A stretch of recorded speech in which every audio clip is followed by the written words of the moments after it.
I wonder if you're ever gonna make a fuller house. I mean, fullest, right? I mean, Yeah, maybe, why not? I think we would. I think that there's some legal things that would have to happen. Because the show was on Netflix, Fuller House was on Netflix. They only always that there's, yeah. So there's a certain period that they get the rights to the show, and then it reverts back to Warner Brothers. I think we could do it, but I would probably be 103 by that time.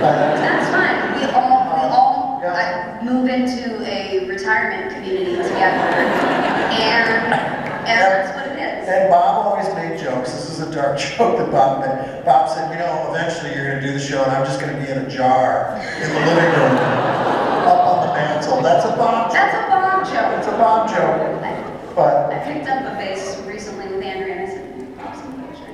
He would have loved it, I swear to you, I promise. He made a joke. It's the only reason that I, well, it's not the only reason I made it. yes, we do off-color Bob jokes all the time just because he would love it. How rude is going to be on my urn? It's okay, we can laugh about it. Okay. All right, next we have. Hi, my name is Sean. In the Thanksgiving episode, how did you get the car in the backyard? You know what? Your guess is as good as mine. That backyard, did it not change sizes all the time? It was big, it was little, we had a party, we had a car, we had a cement truck. Yep. Where are we getting a cement? You see the house in the opening thing. Where are you getting it? Is it driving through the Gibbler's house? Yeah. Do they live behind us or next door? I don't know. We had a donkey in the house. We had a donkey in the house, we had a horse in the house. Horse in the How house. did you get the horse up the stairs? You know what I mean? In San Francisco with those streets that are,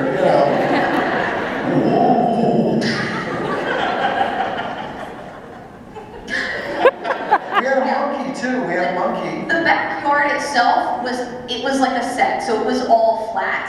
So really, there was like a lot of room on the other side, and they just drove the car in. But if it was a real backyard, it was the magic school bus of backyards because it changed shape constantly.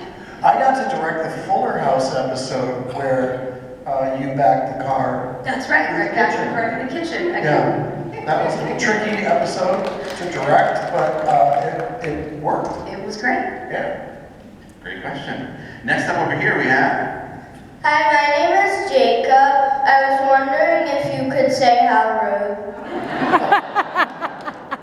How rude. And this is what we're talking about, that we see kids coming up here asking questions. And it's just music to my heart to see this. It's just wonderful. It means a lot, so It means a lot. appreciate it. On that note, we're going to continue with the theme. Here we have.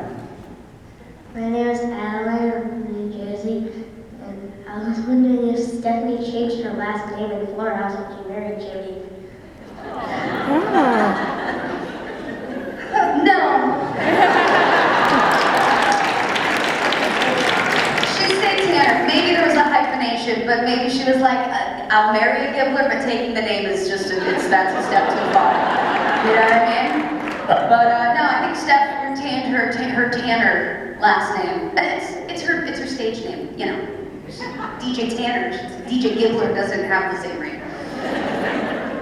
A bridge too far. All right, over here we have. I'm Sammy, also from New Jersey. Oh. My question is, what's your favorite thing about doing the podcast, both of your guys? I know Jodie did on this, your best friend before, but how's doing the new podcast, both of you guys? It's been super. I never watched the show, so going back and watching all of these episodes, I'm literally watching them for the first time, a lot of them, or bringing back memories that I haven't thought of in 37 years. So it's like watching weird old home movies. It's fun. Yeah, same. It's just, when you're on a show and you don't really watch the show because you don't have time because you're on to the next one, So being able to do that, a lot of times we weren't there when, they were shooting stuff. We were off getting ready to shoot another scene. So sometimes we wouldn't see those scenes. So a lot of these scenes I'm like, that is really funny. Yeah, like your character you just brought up, I have no idea who that is. Yeah. It surprised me. Well, I hope we do it in 20 years for Fuller House. Oh, we're Fullest. gonna wring all of the shows and podcasts we can out of this. I think we have time for maybe 1 or 2 more. All right. Next up we have. Hi, I'm Maura from Massachusetts, and I'm so excited. I think my question would be mainly for Stephanie, sorry Dave, but I would want to know, a lot of us grew up like alongside with you, and I'm sure as you were a teenager doing some of these scenes, it was also hard for you. I'm just curious, like what episodes kind of resonated most, and like what was your hardest Stephanie like battle that you overcame? Oh, the hardest Steph battle. You know, to be honest, I don't remember. I haven't watched the episodes in a long time. But the one thing I remember about Steph is that Steph was like kind of trying to figure stuff out for herself. She made mistakes. She was willing to like kind of do the wrong thing or hang out with people that maybe were a little bit different. Yeah, the Gia episodes. We love Gia, love Marla. But Yeah, we have to get Marla here. I know, I'm gonna bug her about it. I'm gonna bug her about it and tell her to come next. I'm gonna put her in my suitcase next time. But no, those were the fun ones for me, was like, you know, the smoking episode with Gia, and that, like figuring out those real life things that you're presented with in middle school and high school, and like, yeah, it was fun. You're welcome. We have time for one last question, so we'll take it from right over there. Hi, I'm Ashley from Brooklyn.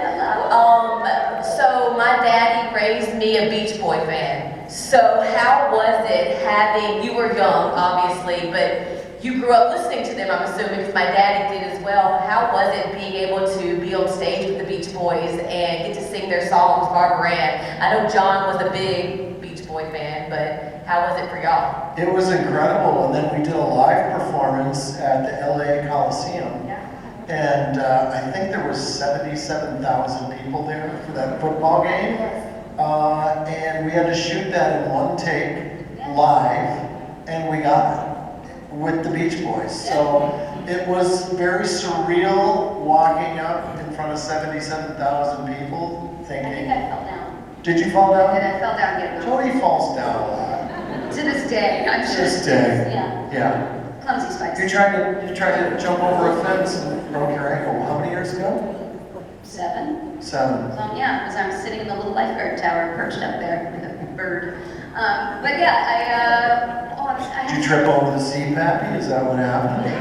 No, I tripped over my own feet. But we just reviewed the Beach Boys episode, and I have to say, watching that concert when all of us were up on stage, we were having the best time. Like I watched it, I was like in my little office watching that episode, bopping around. It was so great. Yeah, it was. Such joy. And I actually was a big Beach Boys fan too, because my mom, we drove a lot back and forth, and so we had to agree on music, because she was not feeling my like early 80s hip hop vibes. She was like, we need to figure out a middle ground. So Beach Boys, we love Beach Boys. And they were very, very kind. Super, yes. Really kind.